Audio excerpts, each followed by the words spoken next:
amazing channel! Culture and education. Let us see the etymological meaning of culture. The English word culture is derived from German letter Kultur, that means attainment of high levels of civilization, and the English word culture is derived from Latin term cult or cultus, meaning is tilling or cultivating or refining and worship. It means cultivating and refining thing to such an extent that its end product evokes our administration and respect. What is culture? Culture is a way of life. The food we eat, the clothes we wear, the language we speak, and the God we worship. All these are aspects of culture. We can say that culture is the embodiment of the way in which we think and do things. All the achievements of human beings as members of social groups can be called as culture. Art, music, literature, architecture, sculpture, philosophy, religion, and science can also be seen as aspects of culture. However, culture includes the customs, traditions, festivals, ways of living, and one's outlook on various issues of life. Culture varies from place to place and country to country. Its development is based on historical process operating in a local, regional, or national context. For example, we differ in our ways of greeting of others in different countries. Our clothing, food habits, social and religious customs are practices. Let us move out with definitions of culture. Culture is the expression of our nature in our modes of living and our thinking. By MacLever. Culture is the communication in our literature, in religion, in reaction and enjoyment. By E.A. Hobel. Culture is the complex whole that consists of everything we think and do as members of society. By Anderson and Packer. Let's work out with types of culture. Culture has two distinctive components, namely material culture and non-material culture. What is material culture? It consists of objects that are related to the material aspects of our life, such as dress, food, and household goods. And what is non-material culture?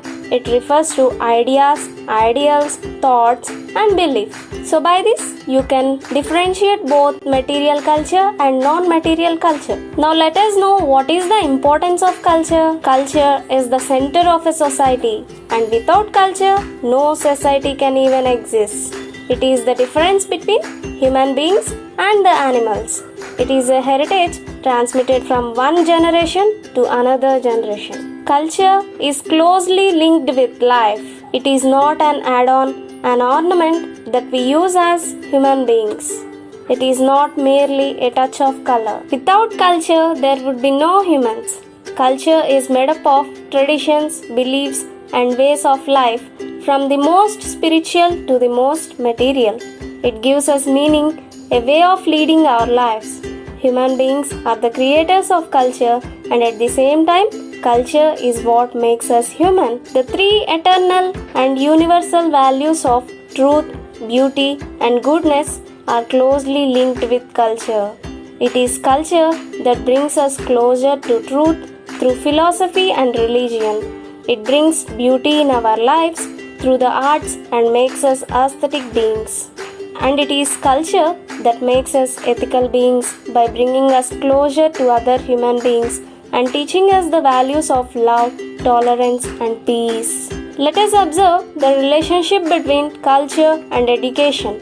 In the previous class, we have discussed about education. Curriculum. The curriculum is prepared according to the culture of the society. The system of education tries to realize the cultural needs of society through curriculum. Methods of teaching. Culture and methods of teaching are intimately connected. The changing cultural patterns of a society exert its influence upon the methods of teaching. Previously, teaching was a teacher-centered, where the teacher used to give knowledge to the child.